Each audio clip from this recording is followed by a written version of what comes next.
하나님 말씀입니다. 누가복음 20장입니다. 누가복음 20장 41절로 44절까지의 말씀입니다.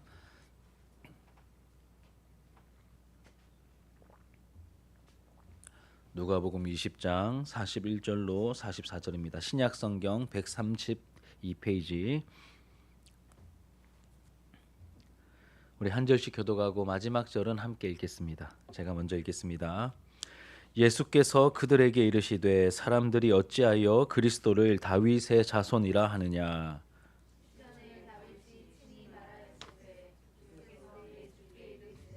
내가 내 원수를 내 발등상으로 삼을 때까지 내 우편에 앉았으라 하셨도다 하였느니라. 그런즉 다윗이 그리스도를 주라 칭하였으니 어찌 그의 자손이 되겠느냐 하시니라. 아멘. 오늘 본문의 말씀으로 믿음 안에서 가져야 할 융통성이라는 제목으로 하나님의 말씀을 증거하도록 하겠습니다. 부 제목이 있습니다. 조심해야 할 편향적 사고가 오늘 말씀의 부 제목입니다. 여러분, 사람은 연약합니다. 우리 모두가 다 사람이기 때문에 스스로 연약함을 또 느끼실 것입니다. 그래서 연약하기 때문에 문화나 환경의 영향을 잘 받습니다. 상처 주는 사람의 말에도 쉽게 영향을 받고 날씨에도 또 많은 영향을 받습니다. 그리고 이제 사상적인 부분에서도 마찬가지죠. 우리가 지난주에 살폈듯이 예수님 당시에 활동했던 여러 유대교 종파들이 있었습니다. 바리새파, 사두개파, 에세네파 등이 있죠. 이런 종파들이 나누어진 이유도 이러한 영향이 있습니다. 전체를 조망하는 시각을 가지고 생겨난 것이라기보다는 이제 환경과 문화의 영향을 받아 이런 식의 파가 생기기도 했다는 것을 우리가 알게 되죠.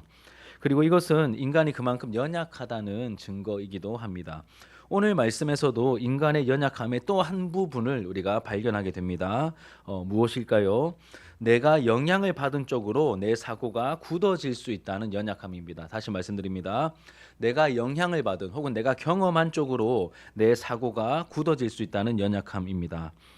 우리가 환경에 영향을 받는 것은 어쩔 수 없습니다. 그런데 내가 영향받은 요소가 이제 전부인 줄로 착각하는 어떤 극단적인 스타일, 즉 꽉 막힌 사람이 되어서는 안 되겠죠. 그렇게 될 경우 나 혼자만 어떤 피해를 보는 것이 아니라 이제 공동체에 영적인 어떤 해악을 끼칠 수가 있습니다. 그래서 우리는 주의하고 조심해야 하는 것이죠. 오늘 본문 말씀을 보시면 예수님께서는 우리가 꽉 막힌 사람이 아니라 믿음의 융통성을 가질 것을 가르치십니다. 정말 그런지 지금부터 본문의 상황을 좀 살펴보도록 할게요. 보통은 사람들이 주로 예수님을 찾아와서 예수님께 질문을 하죠. 이게 우리에게 익숙한 패턴입니다. 사람들이 적대적이든 호의적이든 예수님을 찾아와서 예수님께 질문을 합니다. 그런데 이번에는 상황이 좀 다릅니다. 그 당시 종교 지도자들인 바리새인들 그리고 사두개인들의 어떤 적대적인 의도가 다분했던 우리가 그 교묘한 두 가지 질문을 살펴보았습니다. 가이사에게 세금을 바치는 것이 가합니까? 바치지 말아야 됩니까? 라고 했던 그 질문들, 또 지난주에 보았듯이 이 형사 취소원 제도, 다른 말로 하면 계대 존속법을 빌미로 이제 부활에 대해서 이게 논쟁거리를 예수님께 가지고 왔을 때 예수님께서 거침없이 그리고 담대하게 대답해 주셨습니다. 눈치 보지 않고 담대하게 답변해 주셨죠. 이제 더 이상 아무도 더 물을 수 없는 그러한 상황이 되어버렸습니다. 그러니까 종결 지으신 거예요. 마침표를 쾅 하고 찍어 주셨습니다. 40절 말씀은 그 상황이 종료되었음을 잘 보여주죠. 우리 40절 같이 읽겠습니다. 시작. 그들은 아무것도 감히 더 물을 수 없음이더라. 이제 상황이 종료되었습니다. 이제 사람들이 더 이상 질문하지 않자 이제 이례적으로 누가 질문하십니까? 예수님께서 모여있는 사람들에게 역으로 질문을 하십니다. 질문의 내용을 보면 구원과 직접적으로 연관된 좀 무게감 있는 질문이 아니라 이제 사람들이 잘못 알고 있는 부분들에 대해서 무언가 깨우침을 주시는 가벼운 뉘앙스의 질문이라는 것을 우리가 알게 됩니다. 병행 본문, 이 같은 내용을 다루는 병행 본문인 마가복음 12장 37절에 그 분위기를 이렇게 설명합니다. 같이 읽어볼까요? 시작. 많은 사람들이 즐겁게 듣더라. 그러니까 이 질문에 대해서 이제 예수님께서 물어보시고 또 답변을 해주시는 이 분위기 뉘앙스가 어떻습니까? 즐겁게 듣고 있는 그러한 뉘앙스입니다. 그러면 여러분 예수님께서 거기 모여있던 사람들에게 하셨던 질문의 내용이 무엇일까요? 41절에 나와 있죠. 41절 같이 읽겠습니다. 시작. 예수께서 그들에게 이르시되 사람들이 어찌하여 그리스도를 다윗의 자손이라 하느냐. 그들에게 예수님께서 물어보십니다. 사람들이 어찌하여 그리스도를 다윗의 자손이라 하느냐라는 질문입니다. 어찌하여 사람들이 그리스도를 다윗의 자손이라 하느냐. 일반적으로 사람들이 생각하고 있는 이 메시아 그리스도는 다윗의 혈통으로 오시는 분, 다윗의 자손으로만 생각하는 경향이 있었습니다. 사고가 한 방향이라는 것이죠. 다윗의 혈통으로 오시기 때문에 다윗의 자손이시지. 그러면서 이제 예수님께서 이 부분에 대해서 이제 시편의 말씀을 인용하시며 한 번 더 이제 다른 방향으로 생각해 보라고 말씀을 던지십니다. 42절과 43절 같이 읽겠습니다. 시작. 시편에 다윗이 친히 말하였으되 주께서 내 주께 이르시되 내가 내 원수를 내 발등상으로 삼을 때까지 내 우편에 앉았으라 하셨도다. 이 말씀이 어떤 내용이냐면 여러분 이 구절은 이제 이 시편 110편은 메시아가 오실 것을 예언한 메시아시입니다. 메시아시이면서 동시에 이 왕의 통치를 보여주는 이제 제왕시로 분류되기도 합니다. 시편이 총 몇 편으로 되어 있습니까? 150편이죠. 그리고 5권으로 나누어져 있는데 이것을 이렇게 내용별 혹은 주제별로 묻기도 합니다.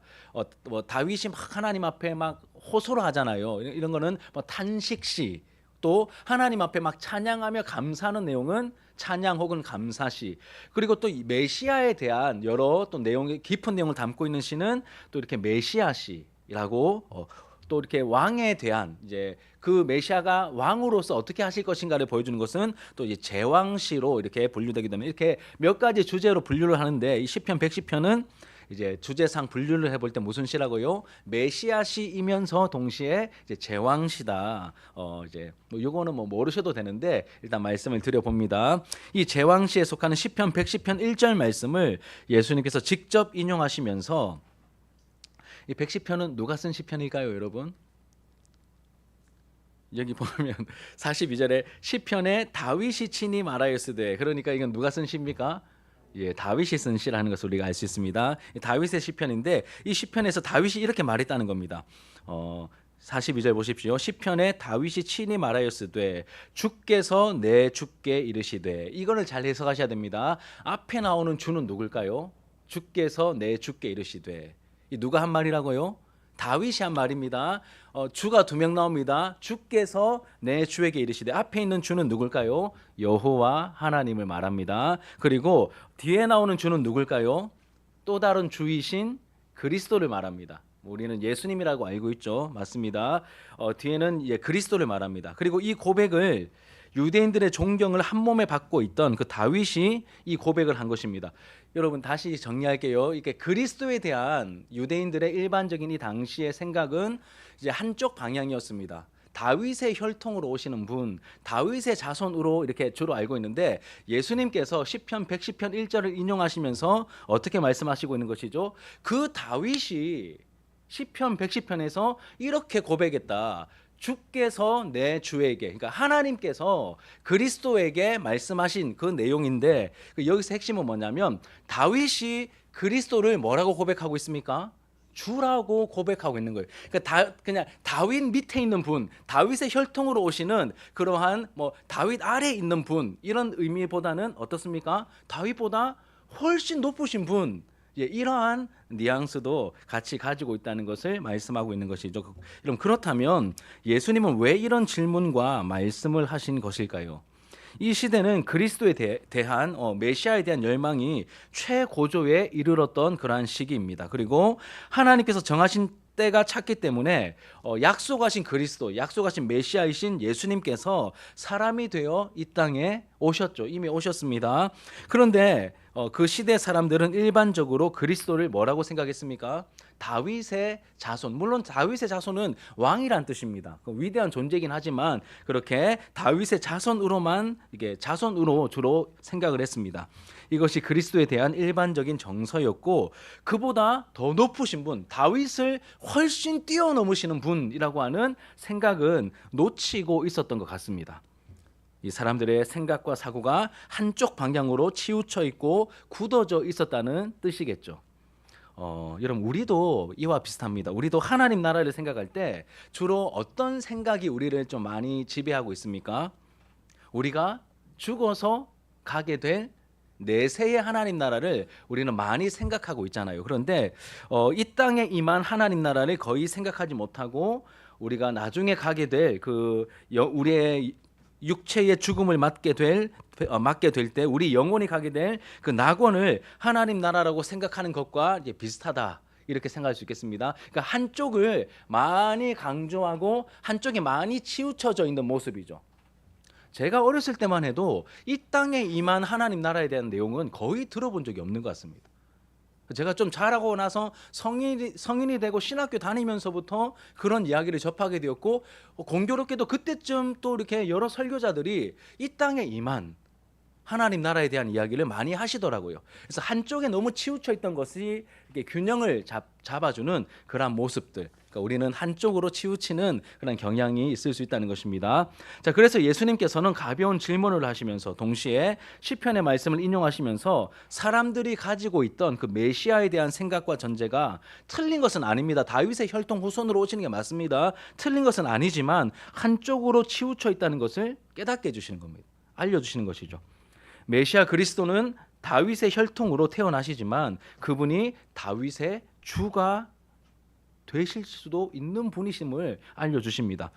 다윗보다 훨씬 더 높으신 분임을 직접 가르쳐 주시는 것이죠. 그래서 오늘 본문을 통해 예수님이 알려주신 말씀의 핵심은 너희가 기다리는 그리스도는 너희가 생각하는 것보다 더 놀라운 분이야 라고 하는 것을, 사람들이 생각하는 그리스도의 수준이 요만큼이라면, 이만큼도 원래는 우리가 이 정도 수준이라면 그리스도는 한 이 정도 될 거야라고 생각하고 있는데, 예수님께서 다른 편을 말씀하시면서 아니야, 이만큼 되시는 분이야, 지금 이렇게 이야기하고 있다는 것입니다. 우리 44절 같이 읽겠습니다. 자, 시작. 그런즉 다윗이 그리스도를 주라 칭하였으니 어찌 그의 자손이 되겠느냐 하시더라. 그러니까 이쪽만 보지 말고 이런 부분도 있다, 이것을 말씀하고 있는 것이죠. 자, 그러면 여러분 오늘 본문을 통해서 여러분과 나누려고 하는 교훈은 바로 이제 이 부분입니다. 하나에 꽂히면, 하나만 배우면, 이 하나만 생각하고 익숙해진 그 하나만 파괴되고 또 주장하는 성향이 모든 사람들에게 이제 있습니다. 이런 모습이 우리 인생의 연약함이다. 제가 앞에서 말씀드렸죠. 우리가 주일 오전에 나누고 있는 고린도 교회에서도 사람들이 막 파로 나누어지잖아요. 자기에게 익숙한, 내가 좋아하는 쪽, 나는 바울파야, 나는 아볼로파야, 나는 베드로파야, 나는 다 필요 없어, 난 그리스도파야, 이렇게 자기에게 익숙한 쪽에 치우치려고 하는 그런 성향이 우리에게 있다는 것입니다. 연약한 우리는 내가 은혜 받은 것, 내가 경험한 것, 내게 익숙한 것이 전부인 것처럼 여기고 그것에 쉽게 치우칠 수 있는 것이 우리 인생의 좀 연약한 모습이죠. 이렇게 한쪽으로 치우치기 쉬운 성향을 가진 우리에게 이 말씀으로 교훈하시기를 저는 이렇게 표현했습니다. 믿음 안에서 뭘 가지라고요? 사고의 융통성을 가져야 한다는 것입니다. 믿음 안에서 사고의 융통성을 가지라고 말씀하십니다. 진리의 문제가 아닌 이상은 너무 꽉 막힌 생각에 사로잡히지 말라고 우리에게 말씀하시는 것이죠. 예수님은 오늘 말씀을 통해서 오늘날 예수님의 제자된 저와 여러분이 이제 신앙생활이라는 어떤 그 신앙이라는 명분으로 꽉 막힌 사람이 아니라 이 사고의 융통성과, 여러분 사고의 융통성이 있어야 뭐가 생길까요? 많은 사람을 포용할 수 있는 포용력이 생깁니다. 이 사고의 융통성이 있어야 넓은 포용력이 생기는 것이죠. 그래서 사고의 융통성과 넓은 포용력을 가지라 하십니다. 우리의 사고가 얼마나 편향적일 수 있는지 여러분 몇 가지 간략한 예를 좀 들어드릴게요. 저는 이걸 알고 있기 때문에 저는 더 탁월하다 이런 거 아닙니다. 저도 똑같이 생각하고 있었는데 이런 가르침들을 통하여서 뭔가 이렇게 깨어짐의 과정들, 이게 다가 아니구나, 다른 영역도 있구나, 다른 요소도 있구나, 이것을 깨닫게 된다는 것이죠. 예배에 대해서 한번 생각해 보겠습니다. 예배에 대해서. 여러분 예배는 누가 누구에게 드리는 겁니까? 우리가 하나님께 드리는 것이죠. 사람이 하나님께 드리는 것입니다. 물론 사람이 하나님께 드리는 것이 예배가 맞습니다. 그런데 제가 신대원 다니던 시절에 어느 교수님께서 이렇게 말씀하시는 것을 듣고 제가 이렇게 충격을 받은 적이 있습니다. 아마 이 본문의 뉘앙스처럼 이 예수님의 이 말을 들은 사람들이 좀 충격 받았겠죠, 그렇죠? 야, 이게 다윗 수준인 줄 알았는데 다윗도 엄청 위대한 인물이잖아요, 영웅이잖아요. 그런데 야, 그리스도가 훨씬 놀라웠네, 이런 식으로 뭔가 깨어짐이 있듯이 예배에 대해서 말씀하시기를, 성경의 예배는 여러분 이게 serve죠, 이렇게 섬기는 겁니다. 성경의 예배는 섬김이죠. 섬긴다는 의미입니다. 우리는 그래서 하나님을 섬깁니다. 믿음으로 하나님을 섬기죠. 찬양으로, 예배의 예식으로, 혹은 헌금을 드림으로, 정성으로 우리가 하나님을 서브합니다. 서비스를 하는 것이죠. 즉 예배입니다. 그런데 예배 드릴 때 우리의 모습을, 저와 여러분의 모습을 한번 살펴보시죠. 때로는 피곤하고 졸기도 합니다. 그렇죠? 피곤하니까. 일하고 오신 분들 졸 수 있습니다. 저 그거 가지고 뭐라고 안 합니다. 피곤하니까 졸 수 있습니다. 졸기도 하고 바쁜 일이 생겨 뭐 늦을 수도 있고 지각하기도 하고 온전한 11조를 놓치기도 하고 혹은 뭐 이런저런 모양의 연약한 모습을 우리가 보이기도 합니다. 그럼에도 우리는 이런 우리의 행위를 뭐라고 믿습니까? 예배라고 생각하고 예배라고 철석같이 믿고 예배를 드리고 있습니다. 그런데 여러분, 우리를 향한 하나님의 서브를, 하나님의 섬김을 한번 생각해 보시죠. 우리를 향하여 아무것도 아끼지 않고 다 내어주셨습니다. 뭐까지 주셨습니까? 독생자까지도 아낌없이 내어주셨습니다. 심지어 우리는 예배 시간이 조는데 하나님은 뭐라고 되어 있죠? 시편에 보시면 졸지도 주무시지도 않고 우리를 지켜주신대요. 우리가 아무리 하나님을 실망시켜도 우리를 결코 먼저 떠나지 않으시는 신실한 분이십니다. 자격 없는 우리를 포기치 않으시고 끝까지 품으십니다. 여러분, 이 섬김을 뭐라고 표현하면 좋겠습니까? 최상의 섬김이죠. 그래서 그 교수님의 핵심은 이것이었습니다. 우리가 하나님을 예배한다고 까불지 마라. 하나님이 우리를 한편으로 예배하고 계신다. 이게 뭔 의미인지 아시겠죠, 그렇죠? 우리가 물론 하나님께 드리는 게 예배가 맞습니다. 근데 그 하나님의 섬김을 생각해 볼 때 예배라는 단어를 사용해도 어색하지 않잖아요. 그만큼 우리를 향한 하나님의 섬김이 놀랍고 대단하다는 것이죠. 그래서 우리가 드리는 것을 예배라고 한다면 하나님이 우리를 섬기시는 모습을 예배라고 표현해도 과언이 아니지 않겠느냐. 신학교 다닐 때 그렇게 얘기를 하시더라고요. 그럼 이것은 신성모독적인 표현이 아니라 우리의 부족한 모습을 돌아보게 하는 메시지라는 것, 여러분 이해하시죠? 예, 오해하시면 안 됩니다. 야, 뭐 최 목사 막 설교를 이상하게 하더라. 이렇게 여러분 한 면만 탁 떼가지고 짤로 만들어서 막 이렇게 하시면 안 됩니다. 우리의 예배가 하나님 앞에서 정말로 합당하게 드려지고 있는가, 우리를 더 살피게 하는 그러한 이제 말씀인 것이죠. 가르침인 것이죠. 한 번도 생각해 본 적이 없었는데 이제 편향적인 저의 사고가 박살나는 순간이었습니다. 이렇게도 생각할 수 있겠구나. 그러면 이런 교훈이 있구나. 그러니까 하나님 앞에서 내가 조금 헌신했다고, 내가 조금 예배 좀 드렸다고, 뭐 좀 드렸다고 이렇게 좀 교만해지면 안 된다는 그런 마음을 가지게 됩니다. 두 번째로 하나만 더 생각해 볼게요. 하나님의 전능하심에 대해서 한번 좀 생각해 보시죠. 전능하심. 자, 비교적 최근에 제가 좀 묵상했던 그러한 영역이고 부분입니다. 하나님의 전능하심을 묵상하면서 이런 생각을 하게 되었습니다. 여러분, 하나님의 전능하심을 생각하면 뭐가 떠오르십니까? 하나님의 전능하심, 엄청난 스케일, 어마어마한 능력, 뭐든지 다 하실 수 있는, 막 돌이 있으면 떡으로 바뀌어라 하면 막 바뀌고, 막 홍해 막 쫙 가르시고, 우리 지금 유초등부 아이들 이렇게 출애굽기 내용 살피고 있거든요. 막 애굽에 자기 내 백성 보내라 말 안 들으니까 10가지 재앙을 막 바바바바박 내리시면서 막 바로가 막 손들고 막 항복입니다, 당장 막 나가라고, 막 그런 놀라운 막 전능하신 능력이 막 생각이 납니다. 그런데 제가 어느 순간 이런 사실이 별로 은혜가 안 되는 거예요. 이런 측면에서의 하나님의 전능하심이 다 맞는데, 다 믿는데 크게 막 마음에 안 와닿습니다. 이렇게 은혜가 어느 순간에 별로 안 되더라고요. 왜냐하면 이유가 있습니다. 그럼 만약에 저에게 지금 제 수중에 100만 원 있다라고 쳐볼게요. 100만 원이 있습니다. 근데 우리 효연이하고 하늘이가 왔잖아요. 너무 예쁘잖아요. 이렇게 특세 때도 왔는데 이렇게 오늘도 왔습니다. 수요일에. 그래서 너무 예쁘니까 제가 너무, 야, 너네들 참 귀하다 이러면서 제가 한 5천 원씩, 만 원씩 줬어요. 100만 원 있는 제가 얘네들 예쁘다고 5천 원, 만 원 주는 게 여러분 막 대단한 일이 아니잖아요. 막 뭐 엄청난 걸 제가 가진 엄청난 걸 아이들에게 주는 그런 모양은 아니지 않습니까? 그러면 하나님은 전능하신데, 어마어마하게 전능하신데 이렇게 능력을 조금씩 이렇게 나타내시는 것, 하나님께는 100만 원 있으신데 뭐 1,000원 쓰시듯이 만 원 쓰시듯이 뭐 요렇게 좀 생각이 좀 너무 불경스럽습니까? 요렇게 좀 다가와서 하나님께는 아무것도 아닌 거 아니야? 이런 식의 생각이 좀 들었습니다. 그러다가 하나님의 전능하심을 이런 측면에서도 생각해 볼 수 있겠구나라는 새로운 접근을 하게 되었습니다. 그런 적이 없었는데 그렇게 하게 되었습니다. 하나님의 전능하심은 사람이 할 수 없는 일을 행하시는 대단하고 굉장한 능력. 그러니까 뭐 홍해를 가르시고 하늘을 가르시며 만나를 주시고 이런 거 맞습니다. 다 맞는데 여러분, 하나님은 우리를 사랑하시기에 뭐든지 하실 수 있는 것도 전능하심입니다. 그러니까 막 하늘에서 먹을 걸 주시고 막 바다를 가르시고 태양을 멈추시고 다 전능하심이 맞지만, 그럼 하나님은 우리를 위해 하늘의 영광을 다 버리시고 사람이 되어 이 땅에 오셨습니다.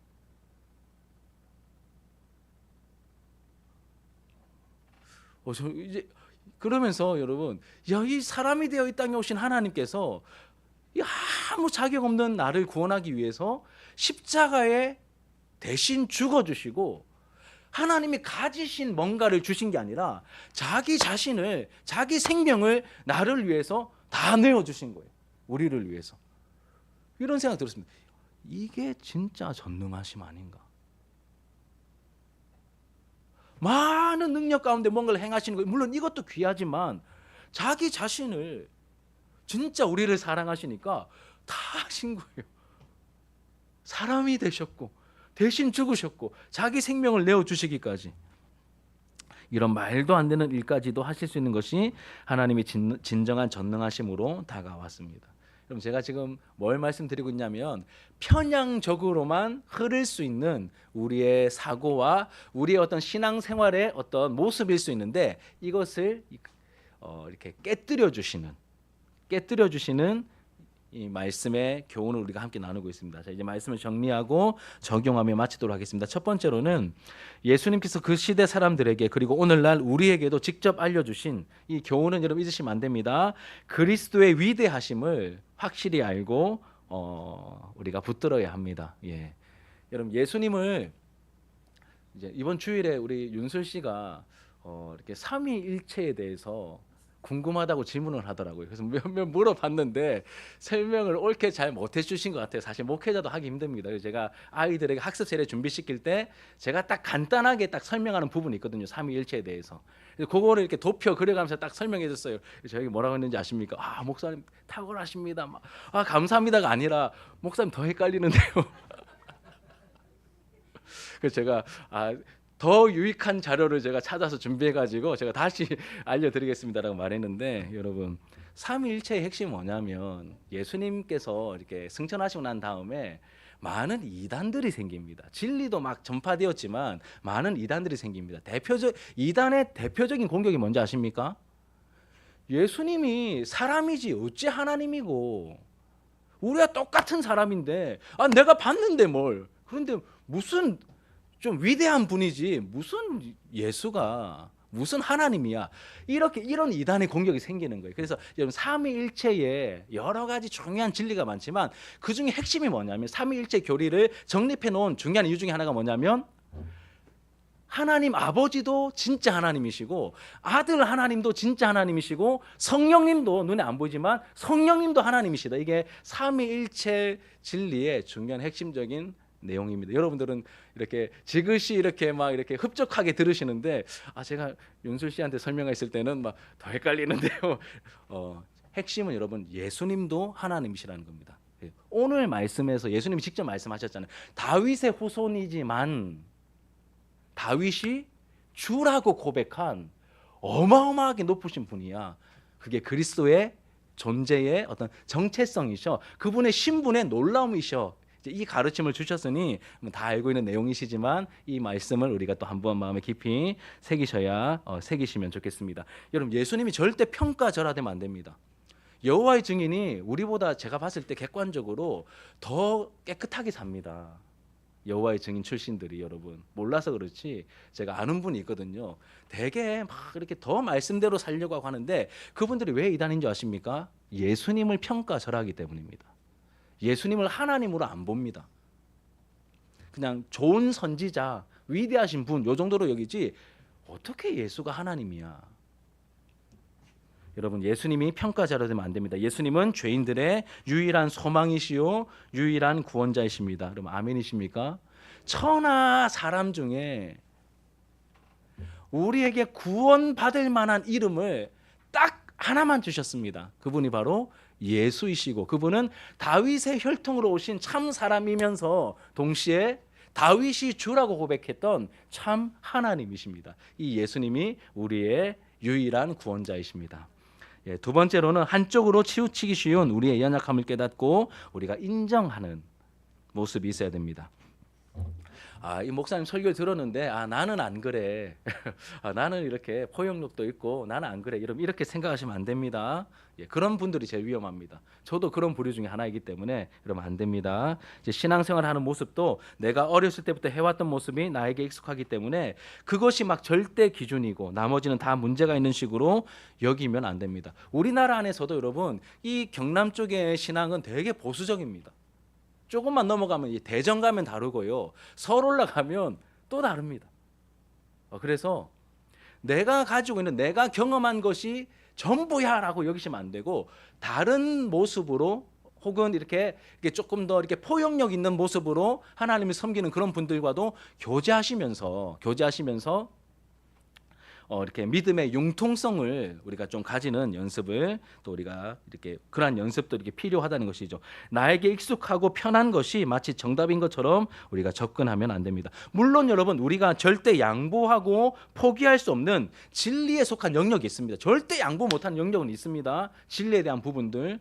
예수님 말고 다른 구원자가 있다고 말하면 뭡니까 여러분? 안 되겠죠. 그런 건 안 되는 거예요. 하나님의 주권이 분명한데 막 거기에 대해서 막 딴지 걸고 이런 거 말고 진리에 대한 부분 말고 신앙생활하는 모습 속에서 우리와 결이 좀 다른 분들의 그 입장을 우리가 듣기도 하고 그런 분들과 때로는 필요하면 교제도 하면서 우리가 융통성과 포용력을 가질 수 있어야 한다는 것이죠. 여러분 영적으로 혼란하고 이 시대가 악하다 보니까 많은 부분에서 또 이런저런 음모론이 또 이렇게 판을 치고 일어납니다. 이런 불안감을 조장하는 일에 어떤 사람들이 그렇게 막 나쁜 의도를 가지고 이런 일들을 하는지 모르겠지만 여기에 영향을 많이 받는 사람들이 그리스도인들입니다. 그 음모론에 영향을 많이 받는 사람들이 그리스도인들입니다. 특히 좀 보수적인 성향의 그리스도인들이 그러한 음모론의 영향을 많이 받습니다. 실제로 좀 그런 경향이 있습니다. 쉽게 두려워하며 위험군으로 표적 삼은 대상들은 제거해야 될 대상으로 막 여기면서 너무 막 선을 긋고 이런 경향이 있습니다. 대표적으로 막 혐오 사상들, 막 중국인 혐오 사상, 난민들에 대한 혐오 사상, 나에게 불편함을 주는 이들에 대한 필요 이상의 어떤 경계들, 여러분 이러면 안 됩니다. 이런 건 안 됩니다. 그리고 이렇게 여러분 우리가 알고 있다시피 어느 쪽이든지 간에 내가 보는 어떤 이제 유튜브 알고리즘이 이러한 편향의 성향을 굳어지게 만드는 세상 속에 우리가 살아가고 있습니다. 그게 어느 쪽이든 상관없이 모두가 다 여기에 이 위험에 노출되어 있습니다. 그러니 내 입장을 지지하는 어떤 사람들만 만나고 내 입장과 같은 결을 가진 어떤 정보만 듣고 하면 믿음의 융통성은 택도 없습니다, 여러분. 이 시대는 더욱더 그렇습니다. 그래서 제가 이 부분을 강조하는 겁니다. 우리가 노력하셔야 돼요. 나와 다른 이야기를 들으셔야 되고 나와 다른 색깔을 가진 사람들의 이야기를 함께 들으셔야 되고 그렇게 한쪽 방향밖에 모르는 융통성이 없는 사람들이 되어가면 안 된다는 것이죠. 모든 영역에서 마찬가지입니다. 말씀을 통해 나의 연약함을 깨닫고 인정하게 될 때 그나마 우리에게 소망이 생기는 것이죠. 왜냐하면 인정한다는 것은 나도 그럴 여지가 충분히 있는 사람이야 라고 인정한다는 것은 내가 들으려는 마음이 있다는 것이고 또 도움을 받을 그러한 준비가 되어 있다는 뜻이기도 하기 때문입니다.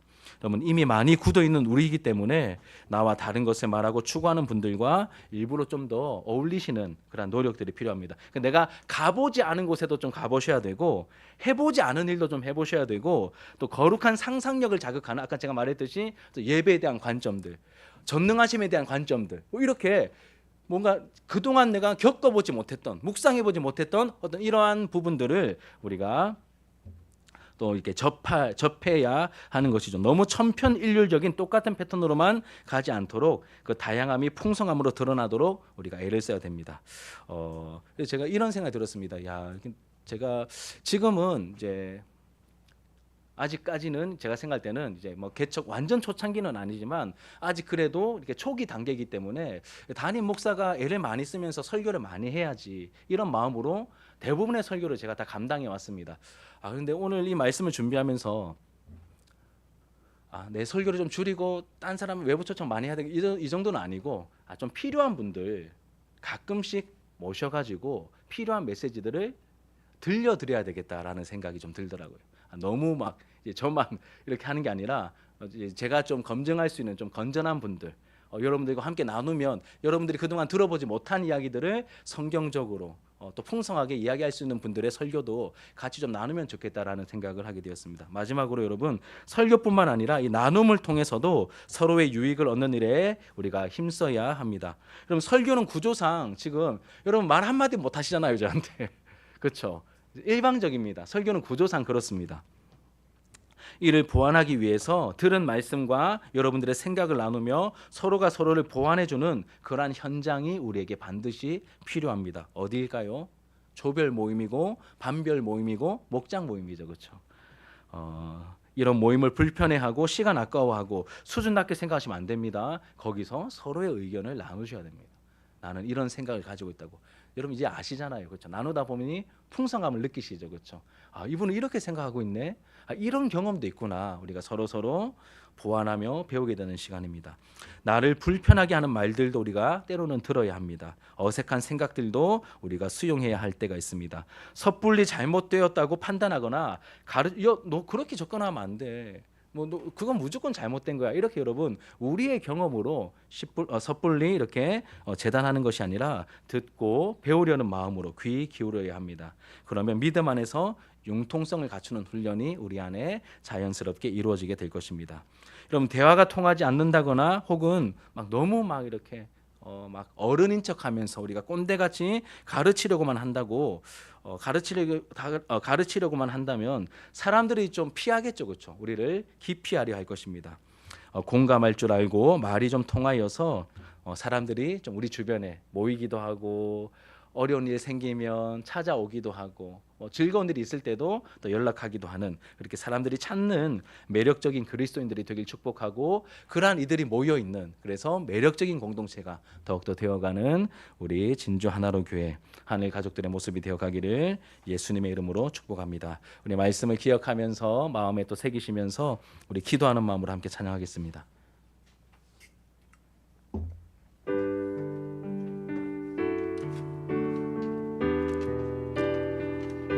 우리의 연약함을 하나님 앞에 고백하면서 하나님 우리가 연약합니다. 그러니 도와주시옵소서.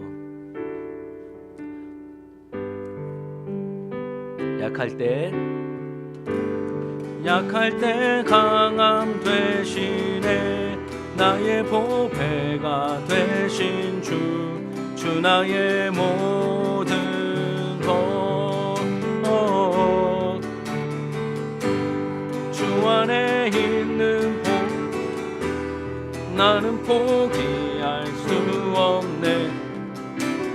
모든 것 약할 때 강함 되시네. 약할 때 강함 되시네. 나의 보배가 되신 주 나의 모든 것 주 안에 있는 보물을 나는 포기할 수 없네. 주 나의 모든 것 예수 어린 양 존귀한 이름 예수 어린 양 존귀한 이름 십자가 죄 사셨네. 십자가 죄사하셨네. 주님의 이름 찬양해. 주 나의 모든 것. 쓰러진 나를 세우고 나의 빈잔을 채우네. 주 나의 모든 것. 예수 어린 양 존귀한 이름. 예수 어린 양 존귀한 이름. 예수 어린 양. 예수 어린 양 존귀한 이름. 예수 어린 양 존귀한 이름. 당신은 영광의 왕. 당신은 영광의 왕. 당신은 평강의 왕. 당신은 하늘과 땅의 주. 당신은 정의의 아들. 천사가 무릎 꿇고 천사가 무릎 꿇고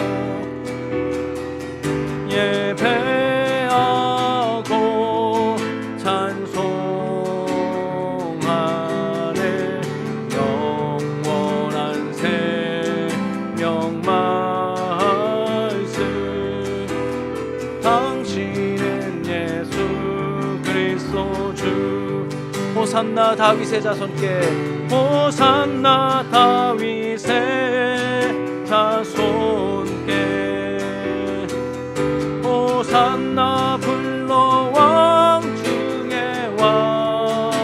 높은 하늘엔 높은 하늘엔 영광을 예수 주 메시아네. 호산나 다윗의 자손께. 호산나 다윗의